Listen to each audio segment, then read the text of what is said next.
কোরআন মাজিদ আল্লাহ পাক বলে দিয়েছেন, এই জন্য শোনেন, আমি যদি নেককার বান্দাদের হাতে ক্ষমতা ন্যস্ত করি দুনিয়াতে, নেককার বান্দারা ক্ষমতার এসেই তারা 4 দফা কাজ বাস্তবায়ন করবে। জোরে বলেন কয় দফা? আরো জোরে। এটা আমার বানানো কথা নয়, এটা সূরা নামলের মধ্যে আল্লাহ পাক নিজে বলেছেন আপন ভাষায়। আল্লাহ পাক বলেন, আল্লাযীনা ইম্মাক্কান্নাহুম ফিল আরদি আকামুস সালাতা ওয়া আতাউয যাকাতা ওয়া আমারু বিল মা'রুফি ওয়া নাহাউ আনিল মুনকার। আমি যদি নেককার বান্দাদেরকে ক্ষমতার মসনদ দেই, জমিনের মধ্যে ক্ষমতার মসনদে বসে মন গড়া দেশ সমাজ রাষ্ট্র তারা পরিচালনা করবে না, তারা 1 নাম্বার কাজ যেটা বাস্তবায়ন করবে সেটা হচ্ছে অবশ্যই আমি তাদেরকে যে তারা আকামুস সালাতা, জমিনের মধ্যে তারা নামাজ কায়েম করবে। জোরে বলেন সুবহানাল্লাহ। ওয়া আতাউয যাকাত, এরা যাকাত এই জমিনের মধ্যে প্রতিষ্ঠিত করবে। ওয়া আমারু বিল মা'রুফ, এরপরে এরা সৎ কাজের আদেশ দেবে। ওয়া নাহাউ আনিল মুনকার, জোরে বলেন আল্লাহু আকবার। এর জোরে বলেন আল্লাহু আকবার। ওয়া নাহাউ আনিল মুনকার, এই সমাজের মধ্যে তারা সৎ কাজের আদেশ দেবে, অসৎ কাজ থেকে মানুষদেরকে নিষেধ করবে। ইমানদার বান্দাদেরকে ক্ষমতার মসনদ দিয়ে দিলে, এটা আল্লাহ পাক সূরাতুল হজ্জের 41 নম্বর আয়াতের মধ্যে বলেছেন। জোরে বলেন সুবহানাল্লাহ। সূরা হজ্জের 41 নম্বর আয়াতে বলেন, আল্লাযীনা ইম্মাক্কান্নাহুম ফিল আরদি, জমিনে যদি আমি ক্ষমতার মসনদ দেই ইমামদারদেরকে, 1 নাম্বার কাজ করবে আকামুস সালাহ, নামাজ কায়েম করবে। 2 নাম্বার ওয়া আতাউয যাকাত, যাকাত আদায় করবে। 3 নাম্বার ওয়া আমারু বিল মা'রুফ, মানুষদেরকে সৎ কাজের আদেশ দেবে। 4 নাম্বার ওয়া নাহাউ আনিল মুনকার, অসৎ কাজ থেকে মানুষদেরকে নিষেধ করবে। ওয়ালিল্লাহি আকিবাতুল উমুর, মানুষের কর্মের ফল সেটা কার হাতে? জোরে বলেন, আরো জোরে বলেন। মহান আল্লাহ পাকের হাতে, চূড়ান্ত ফয়সালা আল্লাহ পাকের হাতে। দেখুন যে নামাজের মতো গুরুত্বপূর্ণ ইবাদতটা ইমানদার ব্যক্তিরা ক্ষমতার মসনদে বসলে সমাজে কায়েম করবে। আপনাদেরকে ছোট্ট করে যদি একটা প্রশ্ন করি, ইনসাফের সাথে জবাব দেবেন। এই যে আমাদের সমাজের মধ্যে যত ভাই বেরাদার আছে, বন্ধু বান্ধবরা আছে, আমরা মুসলমান, সবাই যদি জামাতের সাথে মসজিদে গিয়ে নামাজ আদায় করে, এই সমাজের মধ্যে শান্তি কি কমবে না বাড়বে? আরো জোরে বলেন। অশান্তি কি কমে যাবে না বেড়ে যাবে? অশান্তি কমে যাবে, শান্তি বেড়ে যাবে। মানুষের হৃদয়ে দূরত্ব কমে যাবে, ভ্রাতৃত্ব মহাব্বত তৈরি হবে। ঠিক না? এই যে বাংলা ভাষায় প্রচলিত একটা কথা আছে না ভাই, কায়া দেখলে মায়া বাড়ে। মানুষের সাথে দৈনিক 5 বার আপনার লোকদের সাথে দেখা সাক্ষাৎ হচ্ছে, আপনার মধ্যে শত্রুতা হবে কেন? আপনি দৈনিক পাশাপাশি বসছেন, সালাম কালাম করছেন, মুসাফা করছেন, মুআলাকা করছেন, আদান প্রদান করছেন, শত্রুতা তো থাকার কথা নয়। ঠিক না ভাই? ঠিক। আর যদি এমন হয় যে এই বছরে একবার নামাজে যায় না, ইনিও বছরে একবার নামাজে যান না, এই লোক 2 লোক দাঁড়াইছে নির্বাচনে, ঠিক না ভাই? ঠিক বলেন। এও বেনামাজি, উনিও বেনামাজি, 2 জনে, একজনে আলু মার্কা, একজন পটল মার্কা নিয়ে দাঁড়াইছে। এখন সারা বছর এই লোকের সাথে কোনো মুআমালাত নাই, মুআশারাত নাই, মহব্বত নেই, সালাম কালাম নাই, ভালোবাসা নাই, একজন আরেকজনকে পছন্দ করার কথা না, শত্রু হয়ে যাবে। তখনই এই মুন্সির হাটে ঝগড়াটা লাগবে। ঠিক না ভাই? ঠিক বলেন। ঝগড়া তো এমলে লাগে না, হৃদয়ের দূরত্ব তৈরি হয়েছে মহব্বত না থাকার কারণে। এই মহব্বত তৈরি করতে গেলে মুসলমানকে 5 ওয়াক্ত জামাতে শামিল হতে হবে। আল্লাহ কবুল করে, জোরে করে আমিন। আচ্ছা, এটা যদি রাষ্ট্রীয়ভাবে কার্যকর করা হয় যে হ্যাঁ মুসলমানরা সব নামাজে যাবে, এটা দেখি আমাদের আপত্তি থাকার কথা আছে? এটা কি ভালো জিনিসটা খারাপ জিনিস? কোরআন মাজিদ আল্লাহ পাক বললেন, ইন্নাস সালাতা তানহা আনিল ফাহশাই ওয়াল মুনকার, নিশ্চয় নামাজ মানুষকে সব ধরনের অন্যায় এবং অশ্লীল কাজ থেকে বিরত রাখে।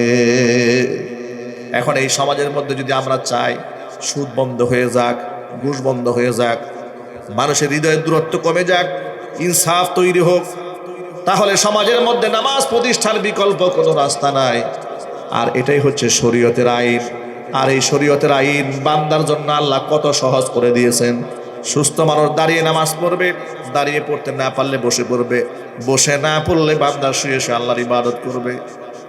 বান্দা ওযু করবে পানি দিয়ে, বান্দা যদি অসুস্থ হয়ে যায় মাটি স্পর্শ করে মাসাহ করবে, আল্লাহ পাক তারে পবিত্র বানিয়ে দিবে।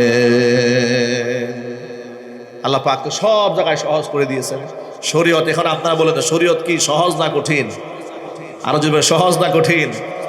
নামাজ যেটা 1 নাম্বার ইবাদত, সেটাই যদি এত সহজ হয় তো বাকিগুলা তো আর কঠিন হওয়ার কোনো কারণ নাই। এরপরে দেখেন নামাজের পরে স্থানটা আছে যাকাত। নামাজের পরের স্থানটা কি? যাকাত। এই যাকাত সংক্রান্ত কোরআন মাজিদে 32টা আয়াতে আল্লাহ পাক যাকাতের আলোচনা করেছেন। আবার সাথে সাথে নামাজ এবং যাকাত একসাথে উল্লেখ করেছেন 27টা আয়াতে। যেই যাকাত এত বড় গুরুত্বপূর্ণ ইবাদত, নবী করিম সাল্লাল্লাহু আলাইহি সাল্লামকে আল্লাহ পাক ঘোষণা করলেন, ও আমার হাবিব, খুয মিন আমওয়ালিহিম সাদাকাতান তুতাহহিরুহুম ওয়া তুযাক্কিহিম বিহা। ও নবীজি, আপনি ধনীদের কাছ থেকে আপনি যাকাত গ্রহণ করেন। ওই যাকাত আপনি গ্রহণ করার পর তুতাহহিরুহুম ওয়া তুযাক্কিহিম বিহা, আপনি যাকাত গ্রহণ করার মাধ্যমে আপনি ওদেরকে পাক বানাবেন, ওদের সম্পদগুলাকেও পাক করে দেবেন, ওদের আত্মাগুলাকেও পাক বানায় দেবেন। জোরে কোন সুবহানাল্লাহ। ওয়া সাল্লি আলাইহিম, আপনি এই সম্পদশালী ব্যক্তিদের জন্য দোয়া করেন। ইন্না সলাতাকা সাকানুল লাহুম, আপনার দোয়া তাদের আত্মতৃপ্তির কারণ হবে, শান্তির কারণ হয়ে যাবে। আল্লাহু সামিউন আলিম, আমি আল্লাহ পাক সর্বজ্ঞ সর্বশ্রোতা, আমি সব শুনতে পাই, আমি কিন্তু সব কিছুই জানি। এই যে যাকাতের কথা আল্লাহ পাক বললেন যে আপনি ধনীদের কাছ থেকে যাকাত নেন, হুজুর বললেন তুখাযু মিন আগনিয়াইহিম ওয়া তুরাদ্দু আলা ফুকারাইহিম, নেওয়া হবে ধনীদের কাছ থেকে, দেওয়া হবে গরিবদের মাঝে, বন্টন করা হবে। কেন? যাকাতটা দিলে ফায়দা কি হবে? আল্লাহ পাক কেন যাকাত ভিত্তিক অর্থ ব্যবস্থা ফরজ করলেন? আল্লাহ পাক ফরজ করলেন এই জন্য, লিকাইলা ইয়াকুনা দুলাতাম বাইনাল আগনিয়াই মিনকুম, সম্পদ শুধু ধনীর কাছ থেকে ধনীর হাতেই থাকবে এটা যেন না হয়। সম্পদ যেন সমাজের মধ্যে একটা ভারসাম্য অর্থনীতি কায়েম হয়ে যায়, ধনীর হাতেও থাকবে গরিবের হাতেও থাকবে, একটা ব্যালেন্স থাকবে। এখন তো সমাজের মধ্যে সুদ ভিত্তিক অর্থ ব্যবস্থা চালু থাকার কারণে সমাজে যেই ব্যক্তি ধনী তার টাকার কোনো অভাব নেই, আর যে গরিব এর থাকার কোনো জায়গাও নেই। ঠিক না? ঠিক বলে, যে গরিব সে অতি গরিব, আর যে ধনী সেই ব্যক্তি অতিরিক্ত ধনী। এই যে দেখেছেন না আপনারা সমাজের কত বিত্তশালী মানুষ আছে, হাজার হাজার কোটি টাকা চুরি করেছে। ঠিক না? দুঃখজনক একটা বাস্তবতা বলি আপনাদেরকে, আগামী নির্বাচন উপলক্ষে কে কয় টাকার মালিক সেটা হলফনামায় লিখতে হয়েছে। কারো কোনো ঋণ খেলাপি আছে কিনা, ব্যাংকের কোনো বাকি বাক্কা আছে কিনা, এটা লেখা হয়েছে। দেখলাম বেশ কিছু প্রার্থী, কোন দলের নামটা বললাম না, বিশাল মোটা অঙ্কের ঋণ খেলাপি। তাহলে যেই লোকটা ঋণ খেলাপি আছে, আপনারাই বলেন, আপনার বিবেক কি বলে? ব্যাংকের 800 কোটি টাকা সে দেয় নাই, মেরে দিয়েছে, এখন তার কাছে পাবে। সেই লোকটা কি এমপি হওয়ার খুব দরকার বাংলাদেশে? একটু জোরে বলেন ভাই। মানে যে যত বড় লিডার হোক না কেন, তারা যদি এমপি বানান, তার মৃত্যুর আগ পর্যন্ত এই ঋণ সে আর দিবে। যখন ক্ষমতায় নাই তখনই দেয় না, ও যদি ক্ষমতায় যায়, ব্যাংকের লোকের টাকা চাইতে যায়, ওর ডান্ডা বাহিনী আছে না, গুন্ডা বাহিনী দিয়ে ব্যাংকের অফিসারকে ঠ্যাং ভাঙিয়ে দিবে। ঠিক ঠিক চিল্লি বলে। এই জন্য সমাজের মধ্যে দুর্নীতিবাজ, মাস্তান, খুনি, অসৎ লোকেরা নেতৃত্বে যেন আসতে না পারে, এই জন্য সরকারকে উদ্যোগ গ্রহণ করা দরকার। ঠিক না ঠিক? কিন্তু আশ্চর্য ব্যাপার, দেখলাম ঋণ খেলাপিদের পক্ষে ঢাকা শহরে রাস্তা অবরোধ করছে। আশ্চর্য কারবার, যেই লোকটা সরাসরি ঋণ খেলাপি, ব্যাংকের টাকা মেরে দিয়েছে, তুমি তার পক্ষে দাঁড়াও কেন? তুমি কি চোরের পক্ষে দাঁড়াতে চাও, গুন্ডাদের পক্ষে দাঁড়াতে চাও? এই বাংলাদেশে আমরা ইনসাফ কায়েম করতে চাই, কথা বলতে হবে। ঠিক না ঠিক? তুমি কার পক্ষে দাঁড়াও যুবক? তুমি দাঁড়াবে ইনসাফের পক্ষে, দাঁড়িয়ে যাও। তুমি শহীদ উসমান হাদির মতো দাঁড়িয়ে যাও, জালেমদের বিরুদ্ধে দাঁড়াও, জালিমের চোখে চোখ রেখে কথা বলো, ইতিহাস হয়ে থাকবে 1000 বছর। ঠিক না ঠিক?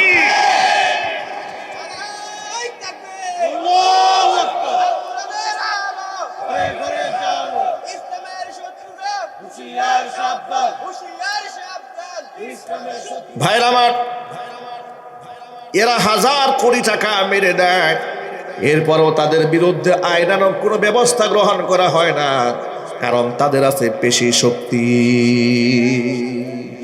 ঠিক না ভাই? পক্ষান্তরে গ্রামের সামান্য একটা কৃষক ব্যাংক থেকে 1 লাখ টাকা লোন নিয়েছে, বেচারা পরিশোধ করতে পারে নাই। কেন? সে কৃষকে ক্ষেত খামার করে ক্ষতিগ্রস্ত হয়ে গেছে, বাড়িটা বন্ধক রাখছিল ব্যাংক কর্তৃপক্ষ দুর্বলের উপর। আহারে, আইন কাকে বলে, কত প্রকার এবং কি কি, বেটাকে বাড়ি থেকেই বের করে দিয়েছে। ঠিক না ভাই? ঠিক। 2 লাখ টাকার জন্য বাড়ি থেকে তাড়িয়ে দিয়েছে, আরেকজনে 800 কোটি টাকা মারছে, ওরে গিয়ে ছাড় বল। এই দেশে আপনি কিভাবে ইনসাফ কারবেন বলেন আপনারা? এই জন্য সমাজের ওই সমস্ত মাস্তান ডাকাত খুনিরা শরিয়া চায় না। কথা ঠিক না ভাই? ঠিক। শরিয়া মানে হচ্ছে সবার জন্য ইনসাফ। সেখানে রাজা প্রজা আমির ফকির হুজুর মাওলানা, হুজুরের ছেলে বলে বিচার হবে না, কিন্তু মুক্তাদির ছেলে বলে বিচার হবে। এটা শরীয়ত নয়। শরীয়ত হচ্ছে তুমি প্রেসিডেন্ট হয়ে থাকো, তোমাকে জবাবদিহিতার কাঠগড়ায় দাঁড়াতে হবে। সুবহানাল্লাহ পড়েন। এখন বৈশ্বিক রাজনীতিতে চলমান যে রাজনীতি, এই রাজনীতির সাথে কোরআনের রাজনীতির পার্থক্যটা কোন জায়গায়? বা রাষ্ট্র যদি কোরআন সুন্নাহ দিয়ে চলে, পার্থক্যটা কোন জায়গায়? এর মধ্যে কয়েকটা মৌলিক পার্থক্য আছে। এর মধ্যে 1 নম্বর মৌলিক পার্থক্য যেটা, সেটা হচ্ছে গণতান্ত্রিক সিস্টেমে রাষ্ট্র পরিচালনা হচ্ছে বর্তমানে মনে করা হয় এটা যে সার্বভৌমত্বের মালিক হচ্ছে জনগণ। এটা চলমান রাজনীতির ভাষা। সার্বভৌমত্বের মালিক জনগণকে পরিজ্ঞান করা হয়। আমি জিজ্ঞেস করি আপনাদেরকে, আসলে কি সার্বভৌমত্বের মালিক আমরা জনগণ? সার্বভৌমত্বের মালিককে? এটা হচ্ছে ইসলামের কনসেপ্টের সাথে, চিন্তা চেতনার সাথে একটা বড় পার্থক্য, একটা সূচনাতেই। গণতান্ত্রিক সিস্টেমে সার্বভৌমত্বের মালিক জনগণ, ক্ষমতার উৎস জনগণ, কিন্তু কোরআন বলে না। কোরআন সুন্নাহর মূলনীতি হচ্ছে রাষ্ট্র এবং রাষ্ট্রের সমস্ত মালিকানা মহান আল্লাহ পাকের। এমনকি ক্ষমতার মালিকও আল্লাহ, সার্বভৌমত্বের মালিক আল্লাহ। তাহলে মানুষ কি? মানুষ হচ্ছে তার খলিফা। মানুষ হচ্ছে কি? খলিফা। মানুষ এই দুনিয়াতে আল্লাহর আইনকে শুধু বাস্তবায়ন করবেন। ইনিল হুকমু ইল্লা লিল্লাহ। হুকুম চলবে একমাত্র কার? আল্লাহ পাকের। এবার শোনেন, প্রচলিত সমাজ ব্যবস্থার সাথে শরীয়তের মূলনীতি কোন জায়গায় পার্থক্য আছে? প্রচলিত সমাজ ব্যবস্থার মধ্যে আইন কাকে বলা হয়? আইন হচ্ছে আদালতে যে রায় দেয়, এটা আইন। এরপরে সাংসদ যারা আছে সম্মিলিতভাবে যেটা বলে সেটা হলো আইন। এরপরে সংবিধানের মধ্যে যেটা থাকে সেটা হলো আইন। এটা হচ্ছে প্রচলিত সমাজ ব্যবস্থা। সংবিধানে যা থাকবে সেই আলোকে রাষ্ট্র চলবে, গেল 1 নম্বর মূলনীতি। কোর্টে যেটা আইন পাশ হয় তার মধ্যে রাষ্ট্র চলবে, 2 নম্বর মূলনীতি। 3 নম্বর, সাংসদ যারা মেম্বার অফ পার্লামেন্ট, যাদেরকে আপনার নির্বাচিত করে আপনারা পাঠিয়ে দিবেন জাতীয় সংসদে, তারা সকলে মিলে তাদের মন মতলব অনুযায়ী অধিকাংশ মানুষ যে পক্ষে রায় দিবে সেটা আইন হয়ে যাবে। এটা হচ্ছে প্রচলিত সিস্টেম। আর শারঈ সিস্টেমের মূলনীতি হচ্ছে যে না, শারঈ সিস্টেমের মূলনীতি হচ্ছে কোরআন, সুন্নাহ, ইজমা, কিয়াস। কয়টা মূলনীতি? আরো জোরে বলেন। কোরআন, সুন্নাহ, ইজমা, কিয়াস। এই 4টা হচ্ছে শরীয়তের মূলনীতি। এই 4টা হবে রাষ্ট্র পরিচালনার মূলনীতি। আল্লাহু আকবার বলেন। আরেকটা পার্থক্য হচ্ছে ইসলামিক রাষ্ট্র ব্যবস্থায় কোরআন, সুন্নাহ, ইজমা, কিয়াস এগুলো কোনো পরিবর্তন হবে না, অপরিবর্তনীয়। কারণ কোরআন তো আল্লাহ নাজিল করেছেন, হাদিস আল্লাহর পক্ষ থেকে এসেছে, রসুলের ভাষায় এসেছে, সেখানে আমাদের হাত দেওয়ার কোনো জায়গা নাই। পক্ষান্তরে প্রচলিত সিস্টেমে মানুষ ইচ্ছা করলেই সংবিধানের আইনগুলো পরিবর্তন করে। মানুষের গণভোট, এই যে সামনে গণভোট আসতেছে, বলা হচ্ছে জুলাই সনদের জন্য গণভোটকে হা বলুন। অবশ্য আমরা হা বলবো, বলেন ইনশাল্লাহ। যদি বলেন ইনশাল্লাহ, অবশ্য আমরা হা বলবো। আপনি বলবেন হা বললে কি খেলাফত কায়েম হয়ে যাবে? না, হা ভোট হলে বাংলাদেশে নতুন একটা সিস্টেম চালু হবে এবং ইনশাল্লাহ এর মধ্য দিয়ে এই বাংলাদেশের যে জুলম ছিল, শোষণ ছিল, স্বৈরতন্ত্র ছিল, তার কবর রচিত হবে এবং ইনসাফের বাংলাদেশের সূচনায় বাংলাদেশ পা রাখবে এবং পরবর্তী বাংলাদেশ আমরা পর্যায়ক্রমে কোরআন সুন্নাহর দিকে এগিয়ে নিয়ে যাবো ইনশাআল্লাহ। বলেন ইনশাআল্লাহ। সেটা সুদীর্ঘ সাধনার ফসল হবে। একদিনে তো ভাই হবে না, একটু সময় আমাদের লাগবে না ভাই? সময় লাগবে, কিন্তু সেই স্বপ্ন মুসলমানদের কলিজায় থাকা উচিত যে আল্লাহ এই দেশ, এই সমাজ, রাষ্ট্র কোরআন সুন্নাহ দিয়ে আমরা চালাইতে পারি। সেই তৌফিক আল্লাহ তুমি আমাদেরকে দান করো। জোরে বলেন আমিন। এবার শোনেন, প্রচলিত সিস্টেমের সাথে শরীয়তের আইনের কন্ট্রাডিকশন কোন জায়গায় আরো কয়েকটা দেখায় দেই। ইসলামীর আইন অনুযায়ী আইন সবার জন্য সমান, সেখানে ধনী গরিব, রাজা বাদশার কোনো পার্থক্য নাই পক্ষান্তরে। প্রচলিত সিস্টেমে প্রভাবশালীদের ক্ষেত্রে বিষয়টা আলাদা, ঠিক না ভাই? এই দেশে কি আইন সবার জন্য সমান আছে? একটু জোরে বলতে হবে। আইন কি সবার জন্য সমান আছে? না, আইন সবার জন্য সমান নাই। আপনি বলবেন কি প্রমাণ নেই? প্রমাণ আপনাদের শোনায়, একটু শুনেন। যিনি ক্ষমতার মস্তদে থাকেন, পৃথিবীর যে দেশই হোক না কেন, বিশেষ করে আপনি আমাদের দেশের কথা চিন্তা করেন, আমাদের দেশে যিনি প্রাইম মিনিস্টার থাকেন, তিনি 5 বছর থাকেন আর 10 বছর থাকেন আর খুনি হাসিনার মতো 16 বছর থাকেন। ক্ষমতায় থাকা অবস্থায় তার বিরুদ্ধে জনগণ আদালতে কোনো মামলা করতে পারবে? এই সাহস আছে? আপনি প্রেসিডেন্টের বিরুদ্ধে মামলা করবেন, আপনি তার ওয়ার্ড পর্যায়ের একটা পাতি নেতার বিরুদ্ধে মামলা করতে পারবেন না, ঠিক না ভাই? ঠিক। একবার ঠ্যাঙ্গায় আপনারা সাইজ বানায় দেবে। এটা সাহস কত? দল ক্ষমতায়, তুই আমার বিরুদ্ধে মামলা করিস? যা ধরুন ক্ষমতার মস্তদে থাকার পরে লোকেরা গণধর্ষণ করলেও বিচার হয় না। কথা বলতে হবে, ঠিক না ভাই? ঠিক। বাস্তানি করলে, টেন্ডারবাজি করলে তার বিচার হয় না। কারো সোনার ছেলেরা করেছে, বিশ্ববিদ্যালয়ে ধর্ষণের সেঞ্চুরি করেছে খুনি হাসিনার সময়ে, তারও বিচার হয় নাই। কথা বলতে হবে, ঠিক কিনা বলেন? যেই দেশে সেঞ্চুরি করার পরে বিচার হয় না, সেই দেশে ধর্ষণ বন্ধ করবেন কি দিয়ে আপনি? এই হচ্ছে প্রচলিত সিস্টেমের সাথে ইসলামের পার্থক্য। এবার আপনাদের ইসলামটা বোঝায় যে ইসলামে কে নেতা, কে লিডার, এটা দেখার সময় নেই। হযরত উমর ফারুক রাদিয়াল্লাহু তাআলা আনহু যখন খলিফা, কে খলিফা? ওমর, অর্ধজাহানের শাসক, যিনি রাস্তায় হাঁটলে শয়তানও সেই রাস্তায় হাঁটতো না। সেই উমর রাদিয়াল্লাহু তাআলা আনহুর ক্ষমতায় থাকা অবস্থায় তিনি আমিরুল মুমিনিন। ঠিক সেই অবস্থায় তার বিরুদ্ধে এক ইহুদি মামলা দায়ের করলো। মামলা দিল কোথায়?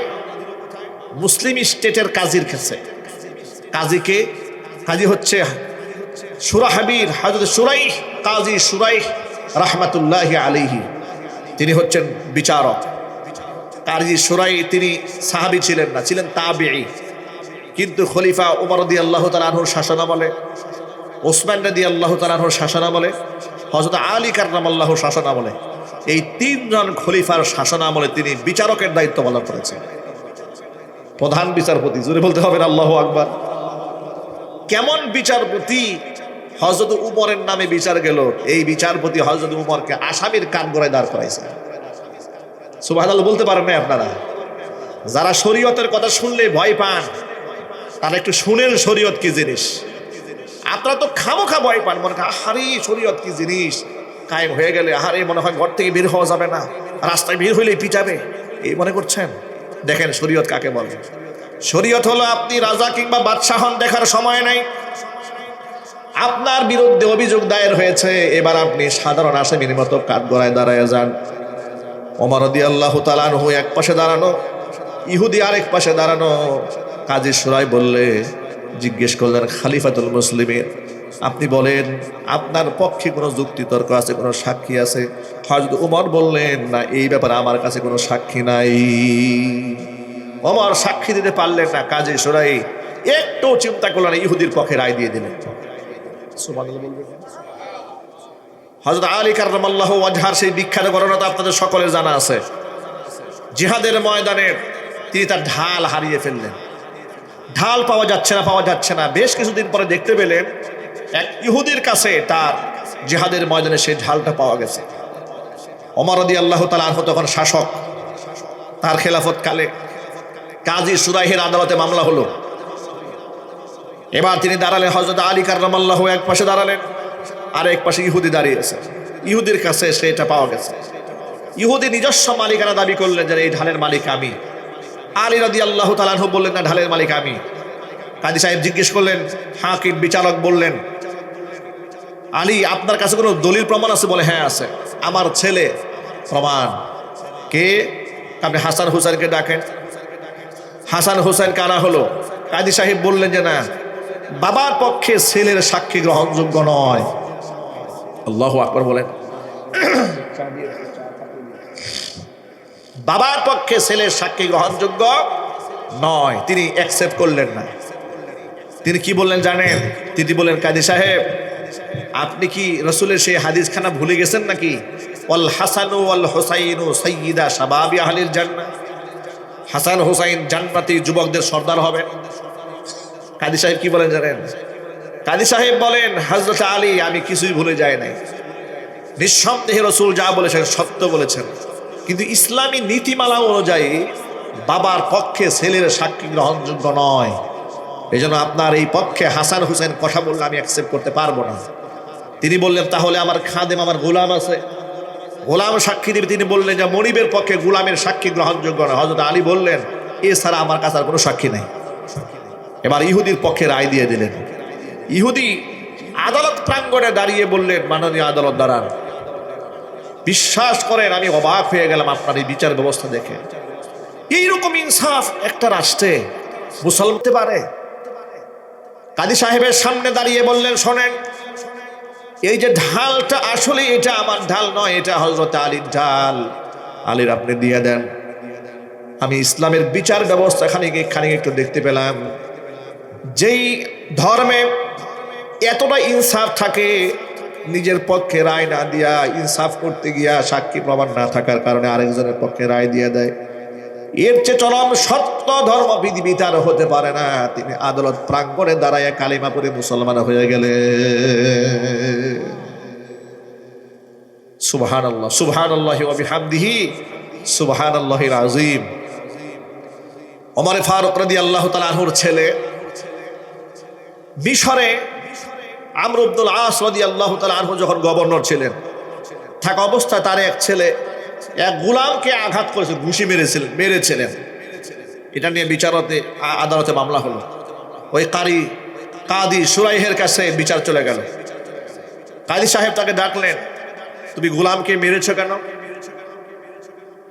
এবারে কেসাস বদলা নেওয়া হলো, তাকে হুবহু মায়ের ফিরে দেওয়া হলো।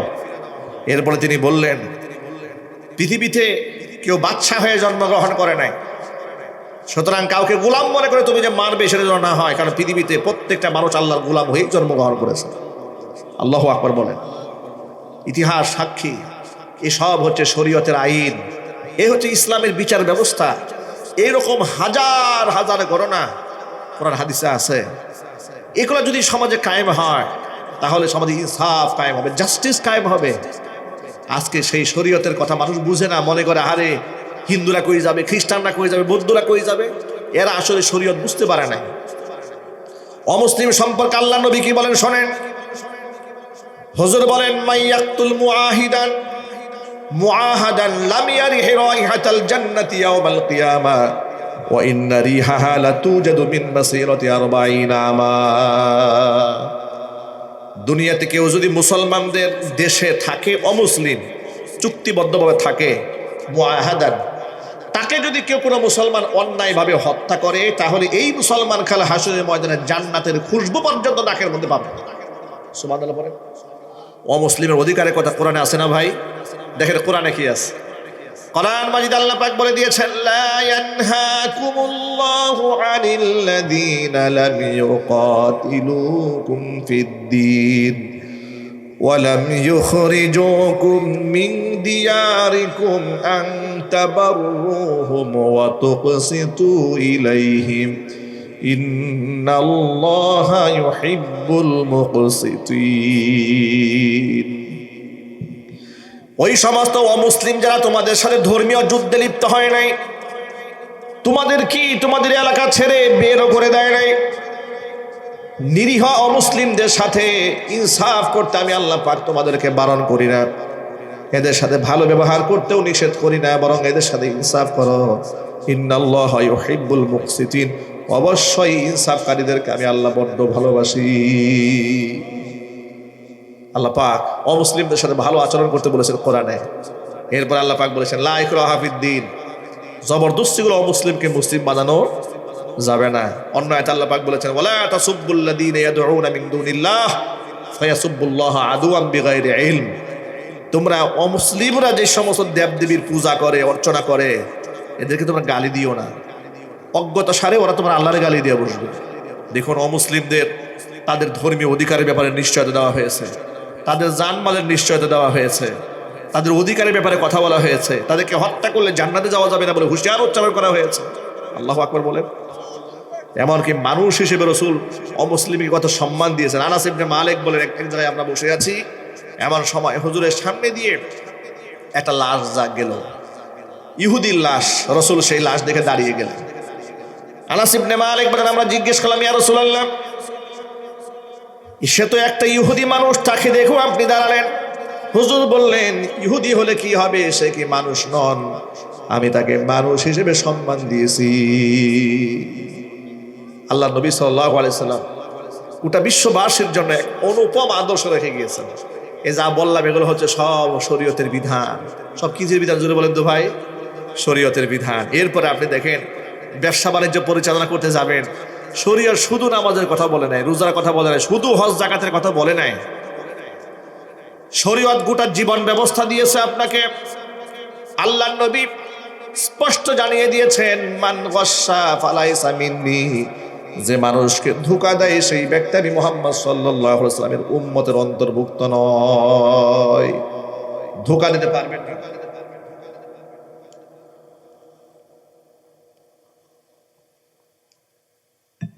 হাদিস শরীফে এসেছে মাররা রাসূলুল্লাহ সাল্লাল্লাহু আলাইহি ওয়াসাল্লাম আলা সুবরাতি তুআমিন, হুজুর একটা খাবারের দোকানের সামনে দিয়ে হেঁটে গেলেন। এমন সময় খাবারের একটা বস্তা দেখলেন, বস্তার মধ্যে ফাআদখালা ইয়াদাহু, হাত ঢুকাই দিলেন। ফাআসাবাতহুল বালাল, হাত ঢুকাই দেওয়ার পরে হাতের মধ্যে ভিজা ভিজা লেগেছে। নবী কারীম সাল্লাল্লাহু আলাইহি সাল্লাম জিজ্ঞেস করলেন কি ব্যাপার? খাবারের উপরি ভাগটা শুকনা, নিচের ভাগটা ভিজা কেন? দোকানদার বলল ইয়া রাসূলুল্লাহ আসাবাতহুস সামা, বৃষ্টির পানি পড়েছে তো, বৃষ্টির পানি পড়ার কারণে এই খাবারটা নিচে ভিজে গেছে। হুজুর বললেন নিচের অংশ ভিজা, ভিজা অংশের উপরে উঠায় রাখো। ক্রেতাকে মেপে দেওয়ার সময় ক্রেতা যেন দেখে নিতে পারে যে এটা ভিজা এটা শুকনা। কারণ তুমি যদি এমন অবস্থায় দিয়ে দাও ক্রেতা শুধু শুকনা দেখেছে, ভিজা তো দেখে নাই। শুনে রেখো মান গাশশা ফালাইসা মিন্নি, এতটুকু ধোঁকা যেই ব্যক্তি দেয় সেই ব্যক্তি আমার উম্মতের অন্তর্ভুক্ত নয়। সুবহানাল্লাহ বলেন। ইসলাম ব্যবসা বাণিজ্যের সিন্ডিকেটকে বরবাদ করে দিয়েছে। এই যে আজকে বাংলাদেশে সিন্ডিকেট বাণিজ্য চলে, এলপি গ্যাস নিয়ে কি মারাত্মক সিন্ডিকেট বাংলাদেশে চলছে চিন্তা করেছেন? 800 টাকার বোতল হয়ে গেছে 5000 টাকা। ঠিক না ঠিক বলেন? কেন এটা হয়েছে? কার জন্য হলো? তারা কারা? ওরা মঙ্গল গ্রহ থেকে সিন্ডিকেট তৈরি করে নাই, ওরা এই বাংলাদেশের লোক। ওদের হাত উপর মহল পর্যন্ত আছে। খোঁজখবর নিয়ে দেখবেন অনেক সচিবরা এর সাথে জড়িত আছে। কয়েকটা দিনের মধ্যে হাজার হাজার কোটি টাকা তারা এখান থেকে আত্মসাৎ করে ফেলেছে। ঠিক না ঠিক জুড়ে বলেন? ধরাছোঁয়ার বাহিরে কে করবে কার বিচার? কে করবে কার বিচার? সিন্ডিকেট বন্ধ করা যাচ্ছে না। সিন্ডিকেট বাণিজ্য চলে, গ্যাসের দাম বাড়িয়ে দেওয়া হয়েছে। বাহির থেকে মোবাইল ফোন নিয়ে আসে আমাদের ভাইরা বিদেশ থেকে, সেখানে সরকারের মধ্যে ট্যাক্স বসায় দেওয়ার পরিকল্পনা আসতেছে। মোবাইল ব্যবসায়ীরা তারা সব দোকানপাট বন্ধ করে দিয়েছে। আপনি বিদেশ থেকে মোবাইল আনবেন, গভর্নমেন্টকে ট্যাক্স দিতে হবে। অথচ এই ছেলেটা বিদেশ থেকে শ্রম দিয়ে ঘাম জড়াইয়া সেই টাকা বাংলাদেশে আনার কারণেই তো বাংলাদেশের রিজার্ভ বেড়েছে। ঠিক না ঠিক বলেন? আপনারা সব অফিসিয়াল করবেন। এইভাবে আপনারা বিভিন্ন জায়গায় সাধারণ মানুষের জন্য সহজ কি হয় সেটা না করে কোনো বিধানকে আপনারা কঠিন বানিয়ে দিলেন। ইসলাম মানুষকে এইরকম বেইনসাফ করে নাই, ইসলাম সকল ক্ষেত্রে ইনসাফ করেছে। জোরে কোন আল্লাহু আকবার। আবার আপনি দোকানদার মানুষ, কোরআন বলে দিয়েছে ওয়াইলুল লিল মুতাফফিফিন আল্লাযীনা ইযা ইক্তালু আলান নাসি ইস্তাওফুন ওয়া ইযা কালুহুম আও ওয়াজানুহুম ইউখসিরুন। তুমি যখন অন্যের কাছ থেকে নাও একেবারে পরিপূর্ণ মেপে নাও, আর যখন তুমি মানুষকে ওজন দিয়ে দাও তখন ওজনে কম দাও। এরকম ব্যবসায়ী আছে না ভাই? নিজে যখন আনে খুব মেপে ঝুঁকে আনে, আর মানুষকে দেওয়ার সময় 2 নাম্বারই করে। এই যে ফিলিং স্টেশনগুলো দেখেছেন, কয়েকদিন আগে দেখলাম যে মোবাইল কুটকিয়ে ধরেছে, প্রতি লিটারে তেলের মধ্যে 300 মিলিলিটার কম দিচ্ছে। আহারে চুরি, সব জায়গায় চুরি। কি হিসাব দেবেন আল্লাহর কাছে? মহান রবের কাছে কাল কিয়ামতের ময়দানে কি জবাবদিহিতা করবেন? চুরি করে করে টাকার প্রাসাদ বানালেন, এই টাকা তো ভোগও করতে পারবেন না আপনি। হারাম পয়সা ইনকাম করে সেটা নিজেও ভোগ করা যায় না, আর হারাম পয়সা হারাম জায়গায় চলে যায়। সন্তানরা বাপ মরে যাওয়ার পরে দোয়াও করে না, ঠিক না ঠিক বলেন? এমন ঘটনা বাংলাদেশে আছে যে বাবা মরেছে, জানাজা পড়ে না ছেলেরা, বলে ব্যাংকের টাকা আগে ভাগ হবে, এরপরে বাবার জানাজা হবে। নাউযুবিল্লাহি মিন যালিক। এগুলো দেখার পর আমাদের লজ্জা হয় না? আমাদের শরম হয় না? আমাদের শিক্ষা হয় না? ইসলামী শরিয়াত এক্ষেত্রে ইনসাফ করেছে, ব্যবসা বাণিজ্য সকল ক্ষেত্রে ইনসাফ। আবার আপনি লোকদেরকে দিয়ে কাজ করাবেন, ইসলাম সেখানে দিক নির্দেশনা দিয়ে বলেছে, আতুল আজিরা আজরাহু ক্বাবলা ইয়াজিফা আরাকুহু, শ্রমিকের গায়ের ঘাম শুকিয়ে যাওয়ার আগে তার ন্যায্য পাওনা তার হাতে বুঝাইয়া দাও। ইসলাম এই যে যা যা বললাম, মাত্র কয়েকটা উদাহরণ দিলাম, এগুলো সব হচ্ছে শরীয়তের আইন। এখন আপনারা বলেন, এই আইনগুলো সমাজে বাস্তবায়ন হওয়ার দরকার আছে না নাই? আইন বাস্তবায়ন না হওয়ার কারণে বাংলাদেশে কুখ্যাত খুনি এবং সন্ত্রাসীরা সব বেঁচে গিয়েছে। সাগররুনি হত্যাকাণ্ডের বিচার হয় নাই। ওসি প্রদীপ এবং লিয়াকত ঠান্ডা মাথায় মেজর সিনহাকে খুন করেছে, ফাঁসির রায় হয়ে গেছে, এদের ফাঁসি হয় না। কি সোনার বাংলাদেশে সোনার আইন তৈরি করে গেছে ব্রিটিশরা, এগুলোর ফাঁসি হয় না, ফাঁসি কার্যকর হয় না।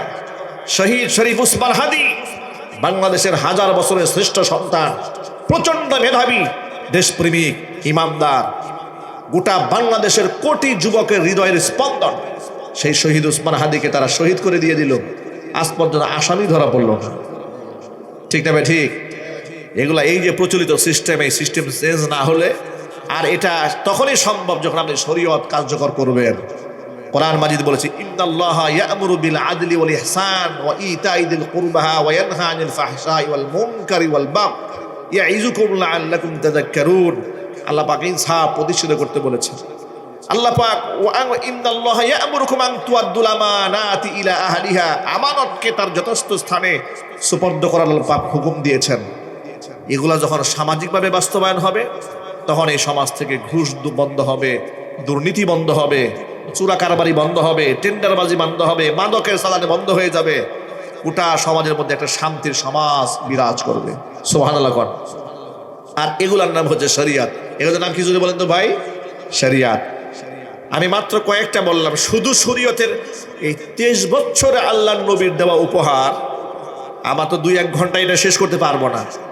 এটা এক প্রজন্মের পর প্রজন্ম এই ব্যাপারে রিসার্চ হবে, গবেষণা হবে, দিন যাবে, কোন সেক্টরে ইসলাম কি বলেছে এর নিয়ে চর্চা হতে হবে, জনসচেতনতা তৈরি করতে হবে, হ্যান্ডবিল বানাতে হবে, এগুলো রাস্তা রাস্তা বিলি করতে হবে। ইসলামের সুমহান বাণীগুলো বিশাল বিশাল বিলবোর্ড টানিয়ে ঝুলাই রাখতে হবে, মানুষ যেন শিক্ষা গ্রহণ করতে পারে, ঠিক না ভাই? ঠিক বলেন। তাহলে একটা দেশ সুন্দর হবে, সমাজ সুন্দর হবে। যে কথাগুলো আপনাদের সামনে উপস্থাপন করেছি, আল্লাহ পাক যেন সবার আগে আমাকে, এরপর আমার ভাইদেরকে, মা বোনদেরকে সকলকে আমল করার তৌফিক দান করেন। এখন আপনাদেরকে জিজ্ঞেস করি, প্রিয় ভাইরা আমার, শরীয়তের বিধানে জুলুম আছে, শোষণ আছে, বেইনসাফ আছে, আমাদের ভয়ের কোনো কারণ আছে? সেই শরীয়ত আমরা চাই না? চাই না?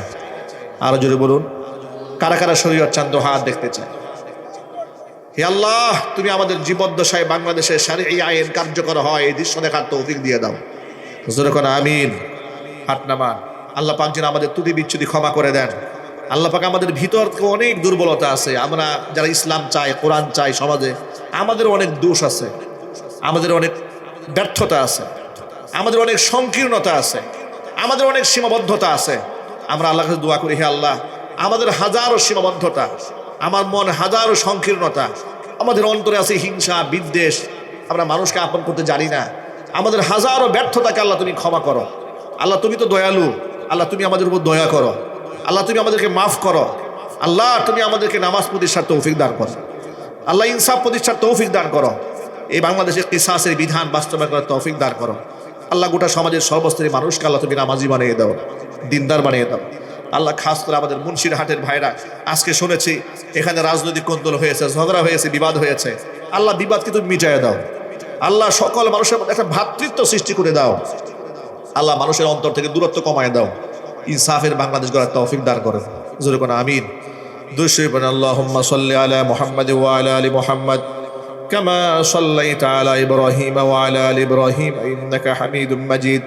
আল্লাহুম্মা বারিক আলা মুহাম্মাদ